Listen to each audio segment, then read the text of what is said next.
एक समय की बात है जब समीर, उसकी पत्नी सीमा और उनके बच्चे पिंकी और टिंकू गर्मी की छुट्टियों में पालन खेत घूमने जाने का प्रोग्राम बना रहे होते हैं। वो लोग पैकिंग कर ही रहे होते हैं कि तभी समीर के भाई का फोन आ जाता है। समीर अपने भाई, भाभी और उनके बच्चों को भी चलने के लिए बोलता है, पर जाने से मना कर देता है। अरे भैया, वहाँ मत जाओ, वो तो बेकार जगह है। आप कोई पहाड़ों वाली जगह जाओ ना। मैं भी तेरी भाभी को वही बोल रहा हूँ। खैर, देखते हैं वो मानती है या नहीं। समीर सीमा को काफी बोलता है कि कबीर वो जगह बेकार बता रहा है, पर सीमा जिद पर अड़ी रहती है। आखिरकार पर समीर को अपनी पत्नी सीमा की बात माननी ही पड़ती है और वो पालन खेत के लिए ट्रेन से निकल पड़ते हैं। पूरा दिन सफर करने के बाद जाकर रात के करीब 1 बजे वो लोग पालन खेत से रेलवे स्टेशन पहुंचते हैं। काफी रात हो चुकी होती है और पूरे स्टेशन पर एकदम सन्नाटा होता है। सब चल ही रहे होते हैं कि तभी समीर को पीछे से एक आवाज आती है। मैं बहुत दिनों से भूखी हूँ बाबूजी, मुझे कुछ खाने को दे दो। समीर इधर उधर देखता है पर उसे कोई भी दिखाई नहीं देता। फिर वो वापस आगे चलने लगता है। कुछ कदम चलने के बाद उसे फिर से वही आवाज आती है। अरे बाबूजी, कहाँ जा रहे हो? मुझे कुछ खाने को तो दे जाओ। अरे भाई, कौन है यहाँ? सामने आओ। अरे क्या हुआ समीर? पता नहीं कौन बार बार मुझे आवाज दे रहा है, पर इधर उधर देखता हूँ तो यहाँ कोई भी नहीं दिखता। अरे आप इन सब पर ध्यान मत दो और चलो जल्दी यहाँ से। बस फिर सब होटल में जाकर सो जाते हैं। समीर लेटा लेटा अभी भी बस वही सोच रहा होता है, पर थोड़ी देर में उसे भी नींद आ जाती है। अगले दिन जब सब उठते हैं तो समीर रात का वो किस्सा बिल्कुल भूल चुका होता है। सब लोग उठते हैं और बस तैयार होकर घूमने निकल पड़ते हैं। पूरा दिन घूमकर सबको बहुत तेज भूख लगने लगती है। उफ, अब तो एक कदम भी चलना हमारे बस की नहीं है, ऊपर से इतनी तेज भूख लग रही है। आप जल्दी से कुछ खाने का ढूंढो। हाँ, देखो ना, सामने ही वो ढाबा है। चलो वहीं चलते हैं, खुले में खाएंगे और आसपास इतनी हरियाली भी है। बस फिर सब लोग वहाँ जाकर बैठ जाते हैं और खाना खाने लगते हैं। जैसे ही समीर पहला निवाला तोड़कर अपने मुंह में डालने ही वाला होता है कि तभी सामने पेड़ के पीछे उसे एक औरत की झलक दिखाई देती है। उसके लंबे लंबे बाल होते हैं पर उसकी शक्ल अंधेरे के कारण दिख नहीं पा रही होती। मैं बहुत दिनों से भूखी हूँ बाबूजी, मुझे कुछ खाने को दे दो। चुड़ैल दोनों हाथ आगे करके उससे बार बार खाने को मांगती है। समीर उसे बड़े ध्यान से देखने लगता है। फिर उसके बाद वो सीमा और बच्चों की तरफ देखता है। सब लोग मजे से अपना खाना खा रहे होते हैं। अब समीर को समझ आने लगता है कि वो आवाज बस उसी को सुनाई देती है। समीर अब उस औरत के पास जाने की सोचता है। सीमा, मुझे अपना पेट कुछ ठीक नहीं लग रहा, मैं जरा अभी थोड़ा टहल कर आता हूँ। अच्छा चलो ठीक है, आप टहलाओ, हम आपका यही इंतजार करेंगे। समीर वहाँ से उठकर उस पेड़ की तरफ जाने लगता है जहाँ वो चुड़ैल छुपकर खड़ी होती है। धीरे धीरे वो वहाँ तक पहुँच जाता है। चुड़ैल पीछे मुँह करके खड़ी होती है। कौन हो तुम? कल से क्यों मेरा पीछा कर रही हो? मैं बहुत भूखी हूँ बाबूजी, मुझे कुछ खाने को दे दो। हाँ, पर पहले अपनी शक्ल दिखाओ। तुम उधर मुंह छुपा कर क्यों खड़ी हो? मुझे कुछ खाने को दे दो बाबूजी, मैं बहुत भूखी हूँ। ओफो, परेशान हो गया हूँ मैं ये सुन सुनकर। कल से तुम बस यही बोले जा रही हो। क्या तुमको अभी तक कोई ऐसा नहीं मिला जो तुम्हें कुछ खाने को दे सके? समीर बार बार एक ही बात सुनकर इतना चिढ़ जाता है कि गुस्से में आकर उस औरत के कंधे पर हाथ रखता है और उसको अपनी तरफ कर देता है। इतना करते ही वो दूर जा गिरता है और उसके मुंह से एक चीख निकलती है। उसके सामने एक भयानक शक्ल की चुड़ैल खड़ी होती है जो समीर की तरफ मुस्कुराकर देख रही होती है और दोनों हाथ फैलाकर अभी भी उससे भीख मांग रही होती है। मुझे बहुत भूख लगी है बाबूजी, मुझे कुछ खाने को दे दो। समीर की चीख सुनकर इतने में वहाँ सीमा भी आ जाती है। समीर को नीचे पड़ा देख वो उससे पूछती है, ये तुम यहाँ क्या कर रहे हो और तुम इतनी बुरी तरह चीखे क्यों थे? वो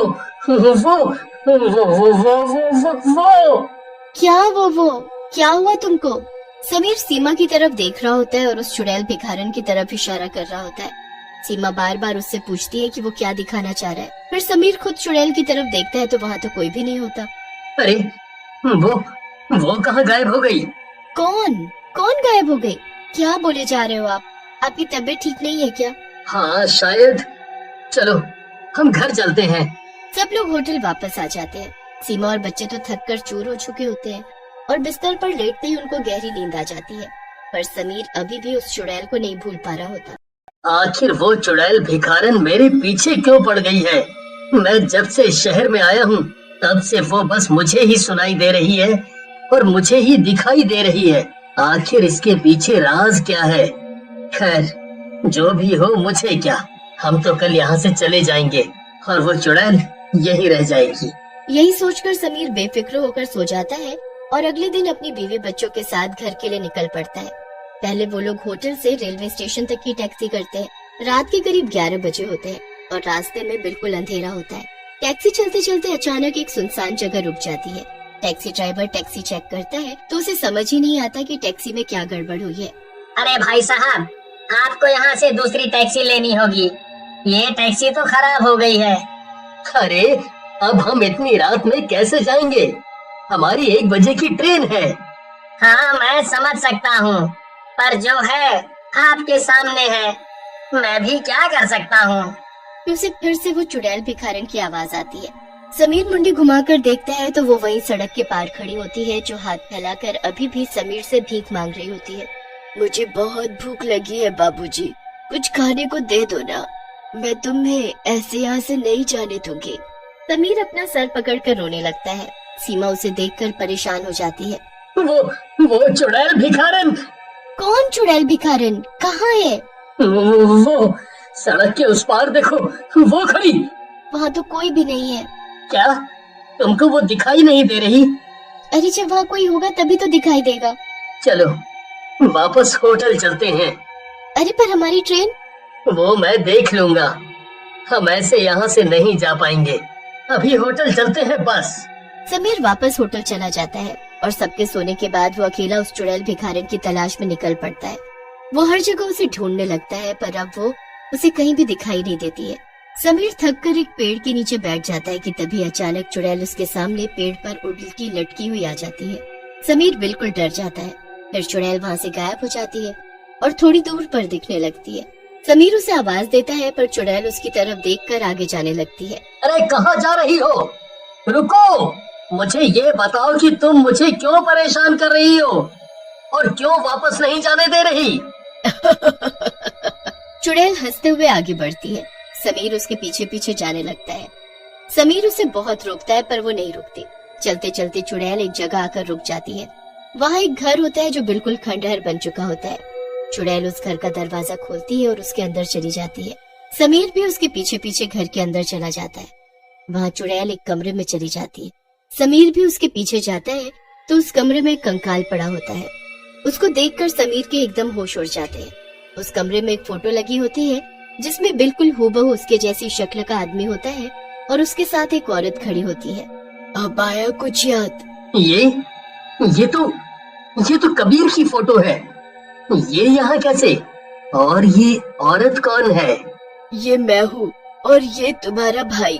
जब मैंने तुमको पहली बार देखा तो मुझे लगा तुम कबीर हो, पर फिर जब मैंने तुम्हारी बीवी की बातें सुनी तब समझ आया कि तुम कबीर नहीं बल्कि कबीर के जुड़वा भाई हो। कबीर की वजह से आज मैं इस दुनिया में नहीं हूँ। मैं तुमको ये सच बताना चाहती थी। पर उसने किया क्या? वो कुछ साल पहले यहाँ रहने आया था। मैं बहुत गरीब थी और भीख मांगा करती थी। मेरी शक्ल सूरत देखकर उसने मुझे बहका दिया। फिर वो मुझे यहाँ ले आया। फिर वो कभी कभी मुझसे मिलने आया करता था। पर फिर एक दिन मैंने उसके पर्स में उसकी बीवी बच्चे की फोटो देखी तो मुझे पता लगा वो तो शादीशुदा है। मैं उससे बहुत लड़ी और पुलिस में जाने लगी, पर फिर उसने मुझे यहाँ बंद कर दिया और हमेशा के लिए यहाँ से चला गया। मैं यहाँ अकेली बंद पड़े पड़े भूख से मर गई। समीर अब सब समझ गया था। उसे उस चुड़ैल के लिए बहुत दुख हुआ। तुम्हारे साथ उसने बहुत बुरा किया है, उसको उसकी सजा जरूर मिलेगी और मैं दिलवाऊंगा। चुड़ैल भिखारन समीर की बात पर यकीन कर लेती है और समीर को जाने देती है। समीर अपने परिवार के साथ अपने घर वापस आ जाता है। उसके बाद वो अपने भाई कबीर को उसी जगह लेकर जाता है और उस चुड़ैल के सामने उसको खूब मारता है। मारो इसको, इसने मेरी जिंदगी बर्बाद कर दी, मार डालो इसको। इसे तो मैं जेल में दूंगा। मुझे शर्म आ रही है कि ये मेरा सगा भाई है। उसके बाद समीर कबीर को पुलिस में दे देता है और उसे उसके किए की सजा दिलवाता है। कबीर सालों साल जेल में रहता है, तब जाकर चुड़ैल को तसल्ली होती है और उसकी आत्मा को शांति मिलती है।